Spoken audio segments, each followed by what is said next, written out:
Tu cerebro al desnudo. Aprende a aprovechar tu cerebro al máximo. Con el neurocirujano Osman Salazar y el emprendedor Ignacio Verges. Puedes conocerles mejor en tucerebroaldesnudo.com.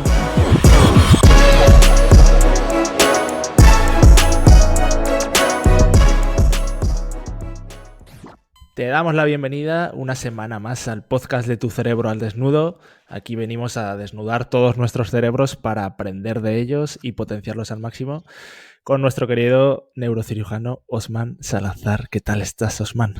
Muy bien, muy bien. Seguimos aquí en el otro lado del Atlántico.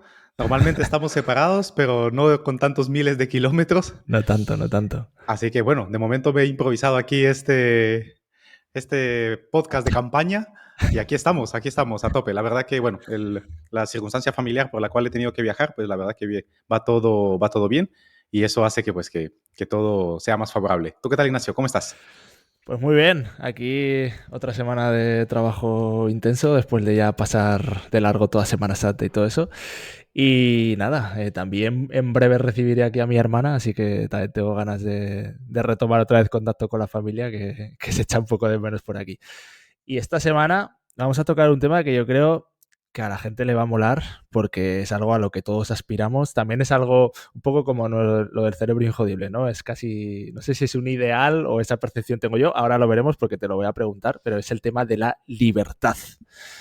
Todo el mundo quiere ser libre, todo el mundo quiere tener una vida en libertad, pero vamos a ir viendo un poco qué es esto y cómo, uniéndolo con el conocimiento de nuestro cerebro, nos puede ayudar a conseguirlo. Lo primero que te quiero preguntar, Osman, es lo que decía. ¿Qué es la libertad? ¿Es un sentimiento? ¿Es un pensamiento? ¿Es una emoción? ¿Es una actitud de vida? ¿Qué es? Creo que hay que diferenciar entre la percepción subjetiva de la libertad, vamos a llamarle la percepción popular de la libertad, y luego el enfoque filosófico de saber si somos libres cognitivamente o no. Creo que esos son los dos aspectos que hay que tener claramente diferenciados. Empiezo por el último. Desde el punto de vista filosófico, nuestro cerebro es un órgano biológico que sigue las leyes de la física, química y biología. Dentro de este orden, decir que es completamente libre es falso. Entonces, hay un enfoque determinista. Al final, cada pensamiento, cada emoción es capaz de ser rastreado a una se puede reducir a procesos biológicos, químicos y físicos dentro del cerebro. Ese es lo primero. Ahora bien, el margen de maniobra que hay dentro de la cantidad de fenómenos cerebrales, sensaciones, emociones, pensamientos, decisiones, acciones, etcétera, que hay para elegir es prácticamente infinita. No es que podamos producir lo que queramos, no, porque eso está dentro de ciertas leyes. Lo que sí es verdad es que tenemos la capacidad dentro de todo ese espectro de posibilidades, elegir aquellas específicas con las que decidimos pensar, sentir o actuar. Entonces, es una libertad dentro de ciertos márgenes, la parte filosófica.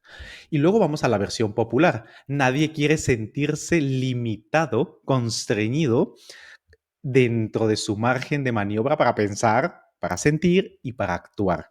Y esto es más un ideal, es más una sensación, una percepción, un concepto y una idea que se ha difundido a lo largo de la historia dentro de la humanidad, porque en la naturaleza no existe. En la naturaleza no existe. No ves a una mosca preguntándose si quiere ser libre o no. No ves a un perro preguntándose si quiere ser libre o no. No ves a un animal haciéndose estas preguntas, sobre todo porque no tiene una corteza prefrontal tan desarrollada como para poder concebir, o por lo menos nosotros no hemos llegado a acceder a ello como para poder identificar si es capaz o no. El sentido estricto de que el cerebro humano está en constante conflicto, por una parte, entre pertenecer a algo más grande que él, la sensación de seguridad, la sensación de confianza, de pertenencia al grupo, y de caracterizarse y diferenciarse de ese grupo para mantener una individualidad. Ese balance es de donde nace el ideal, la idea de libertad y toda la carga emocional que le acompaña, que es transmitida de generación en generación. Es una versión popular de la libertad. Con lo cual, en primer lugar, haciendo un pequeño resumen intermedio, desde el punto de vista filosófico y físico, nuestra libertad es inexistente porque el cerebro es un órgano determinista. El nivel de evidencia ahora de los fenómenos cuánticos cerebrales no llega a que funcione de otra manera, pero la capacidad de generar miles de millones de millones de millones de millones de escenarios posibles y elegir algunos es lo que da una libertad limitada del cerebro. Y lo otro es un ideal que se ha ido transmitiendo que asocia una carga emocional con ella. O sea, dejando de lado el ideal, a nivel científico, la libertad es limitada, ¿no? O sea, ese es el primer mito limitada que barra tumbamos aquí. inexistente. Claro, y esto es lo que hablábamos siempre de los sesgos, ¿no? Es que nuestro cerebro está completamente sesgado, no se va cableando respecto al entorno, no es libre del todo en decidir. Exacto. Por ejemplo, la genética, la evolución, las experiencias en nuestros primeros años, nuestro conjunto de experiencias guardadas en el cerebro que han cableado literalmente nuestro cerebro de determinada manera, nos predispone a pensar, sentir y actuar de determinada manera. Ante un estímulo determinado, la mayoría de los seres humanos vamos a actuar de una forma similar. Si tú tienes hambre, un hambre, me estoy refiriendo no a la sensación de que tengo un poco de hambre, sino que te estás casi muriendo de hambruna, estás prácticamente como se ha activado en ti un mecanismo de supervivencia, tu cerebro va a implementar una serie de acciones para intentar proveerte de comida a toda costa, porque su supervivencia está en ello. Lo mismo sucede con el resto de necesidades biológicas. Entonces, el margen de elección se va limitando, limitando, limitando, limitando, a medida en que la tendencia natural del cerebro humano ante determinados entornos suele ser muy similar. Y aquí entramos en el que grabamos un podcast en su momento de la fuerza de voluntad. La capacidad de nuestro cerebro de elegir algo que esté en contra o que no siga la tendencia natural biológica cognitiva a determinado pensamiento, emoción o acción, viene a nivel cerebral estructuralmente determinada por los lóbulos frontales y las cortezas prefrontales tan enormes que tenemos, que es donde tenemos la capacidad de tomar una decisión que va en contra de la tendencia natural. Si en algún lugar reside el pequeño atisbo de libertad que tiene el ser humano, es precisamente allí. Aquí creo que has tocado un punto muy interesante porque decías que, claro, el cerebro ante una situación de, por ejemplo, hambruna, siempre va a hacer lo que tiene que hacer para su supervivencia. Y claro, esto es el motivo por el que seguramente si vas a una persona que vive en un país del tercer mundo súper desfavorable, que tiene que luchar literalmente por sobrevivir, ni se plantea este concepto de libertad. O sea que podríamos decir que la libertad como ideal empieza cuando tienes las necesidades básicas cubiertas, porque si no el cerebro no va a hacer lo que quieres, sino que va a hacer lo que tiene que hacer porque sobrevivas. De hecho, incluso hasta tiene una etiqueta política, es decir, las sociedades democráticas liberales. Es decir, ya se asume que se ha alcanzado un grado de desarrollo tal que permite a una sociedad hacerse estos planteamientos y hacerse estas ideas. De hecho, el último planteamiento ha sido en 1789, en donde precisamente la Revolución Francesa abogaba por esa sensación, ¿no?, de libertad, ¿no?, de ese ideal, de ese concepto, pero ha tenido que, evidentemente, una serie de requisitos previos desde el punto de vista psicológico, la famosa pirámide de necesidades de Maslow, y desde el punto de vista cognitivo, estructural, biológico, cerebral, tienen que ser cubiertas una serie de necesidades corporales primero y luego ir ascendiendo en ese orden. Por lo tanto, lo que mencionabas de alguien que viene de una sociedad desfavorecida, la sensación y la concepción que tiene de libertad es distinta a la sensación y concepción que tiene de libertad alguien de un país desarrollado. O alguien que tiene una serie de experiencias de determinada manera es distinta a la sensación y concepción de libertad que tiene otro. En otras palabras, la idea misma de libertad que cada uno tiene está fuertemente influenciada por la carga genética, por la experiencia y por el entorno que le rodea. Es, desde el punto de vista cognitivo, un concepto dinámico y variable dentro de la humanidad. Es que aquí volvemos otra vez hasta cierto punto a tocar el tema de la narrativa también, el ser libre o no. hasta cierto punto es una narrativa que tu cerebro construye de sí mismo, porque una persona en condiciones mucho más desfavorables, como tú decías, puede sentirse mucho más libre que otra, seguramente si se ha contado esa narrativa de que es libre, y otro, teniendo todas las circunstancias, puede sentirse mucho menos libre. O sea, que volvemos otra vez al papel importante que juega la narrativa que construye el cerebro. También es importante dar cabida a que a mayor desarrollo se van adhiriendo requisitos a la sensación de libertad. Es decir, para ser libre hay que tener más cosas, hay que ser más, hay que poder más, hay que querer más, etc. Entonces, estas necesidades biológicas fundamentales de querer, de saber, de poder, de tener y de pertenecer, las hemos ido agrandando y agrandando y agrandando y agrandando cada vez más, con lo cual, si no las llenamos y las copamos, vamos creando una narrativa de que no somos libres y una sensación subjetiva de ausencia de libertad, definida como la consecución y satisfacción de todas estas necesidades, la consecución de todos nuestros objetivos y la satisfacción de todas nuestras expectativas, que eso es imposible. Entonces, desde el punto de vista filosófico, realmente hay que diferenciar entre ser absolutamente libre, lo cual eso no es así, y nuestra capacidad de elección. Y dentro de la capacidad de elegir, allí es donde precisamente reside el concepto moderno de libertad. Y nosotros podemos elegir qué tantos límites vamos a poner a la definición de libertad con la que la definimos. Porque si vamos sumando y sumando y sumando requisitos, nos vamos a sentir cada vez más y más y más presos de nuestra propia definición de libertad. En otras palabras, la libertad reside en la capacidad de construir una narrativa lo más laxa posible, coherente sí, pero con unos límites lo suficientemente laxos que nos permita jugar y expandirlos a voluntad, de tal manera de que no nos sintamos tan limitados por las mismas definiciones que nosotros mismos hemos construido. Y precisamente por esto que dice Osman, una de las cosas que seguro que te puede llegar a alcanzar más la libertad es conocer tu propio cerebro, que eso es precisamente lo que busca nuestra cerebrina diaria, que es esa newsletter que enviamos todos los días con una píldora de neurociencia contada con historias muy divertidas que te van a ayudar a entender tu propio cerebro en tus situaciones del día a día, y que la idea es que la leas en un minuto y que te deje pensando todo el día. Así que puedes suscribirte en tucerebraldesnudo.com. Es gratis, la puedes probar, y si no te gusta, pues te puedes suscribir cuando quieras. Y yo te quería preguntar, Osman, también, ¿por qué ahora que está tan de moda el concepto de libertad, por qué le atrae tanto al cerebro? ¿Por qué el cerebro le da tanto valor a esa etiqueta, a ese concepto de libertad? Porque las personas que nos rodean se lo dan. Suena paradójico. Vale, interesante. Pero nuestro cerebro es social.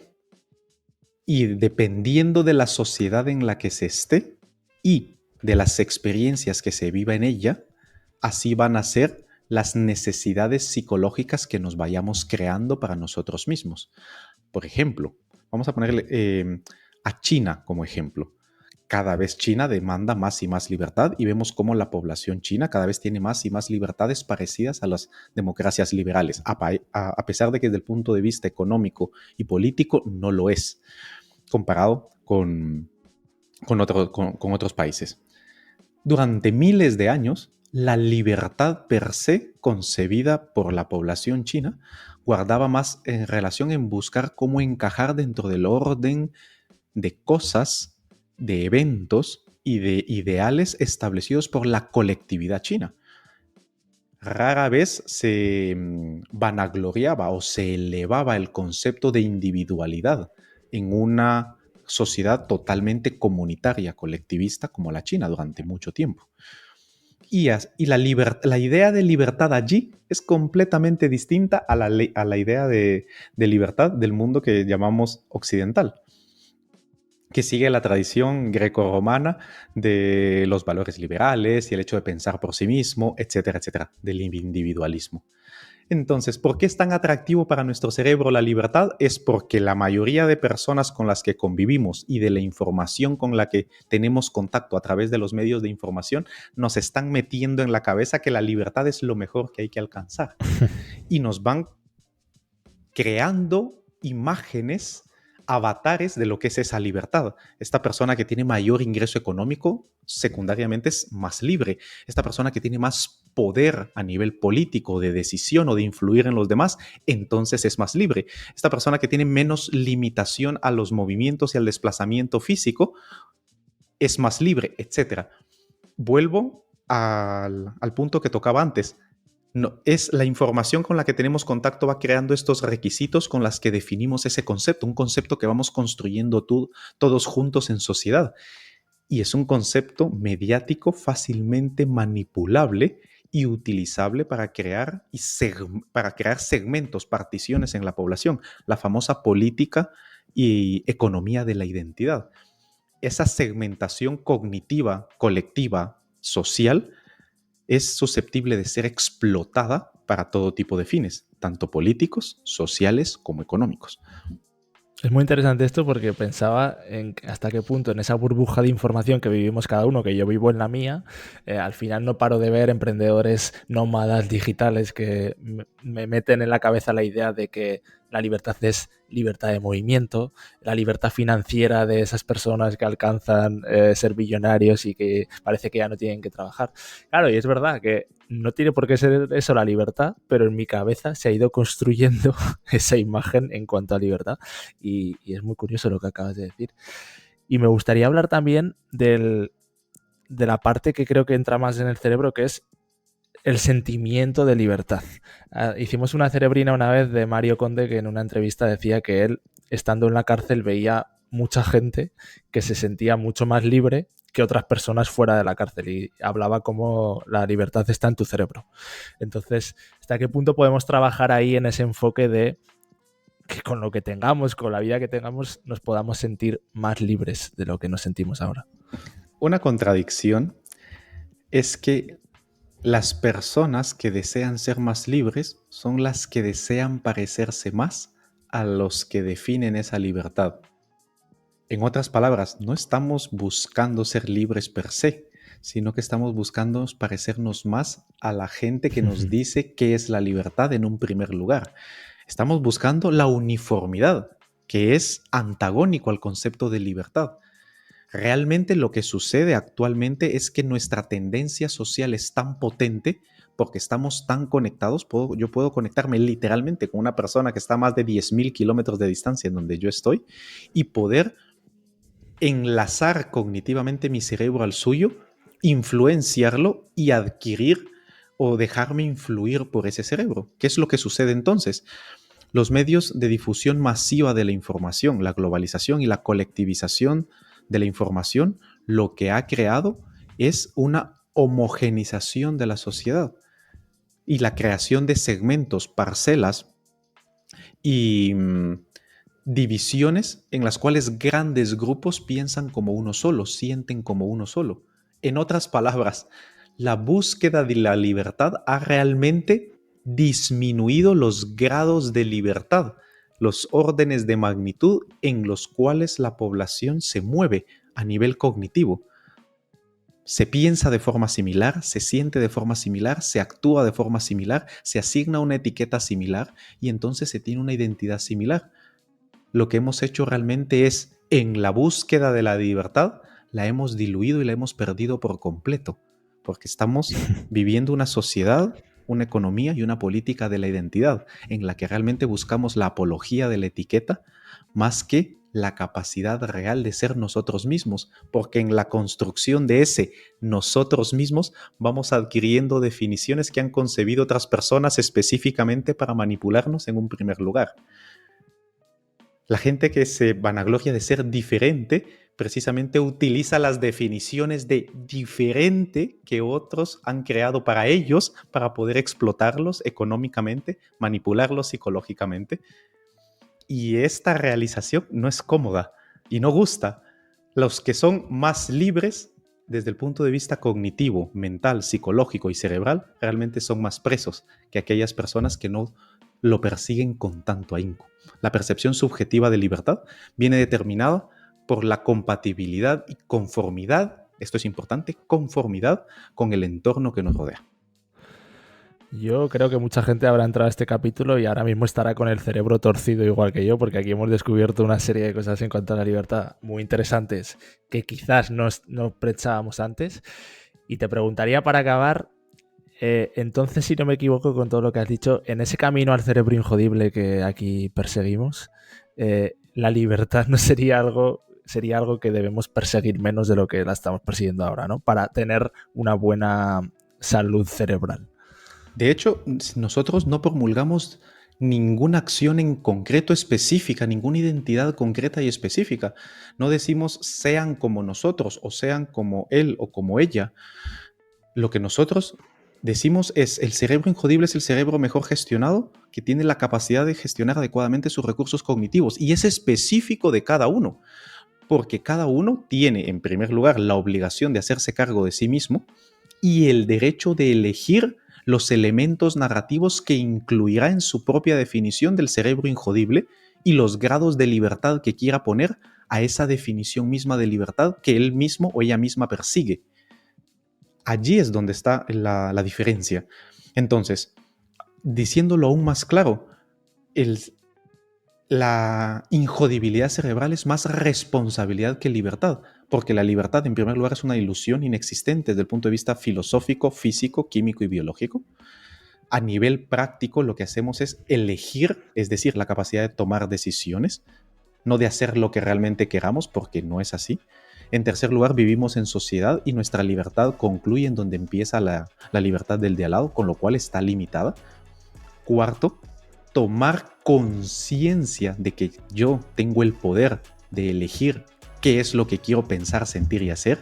Y quinto, tomar la responsabilidad de establecer un sistema, adquirir los hábitos, tomar las decisiones y hacer y ejecutar las acciones y conductas consecuentes con esa concepción del mundo y con esa idea que tenemos de lo que representa para nosotros la libertad cerebral.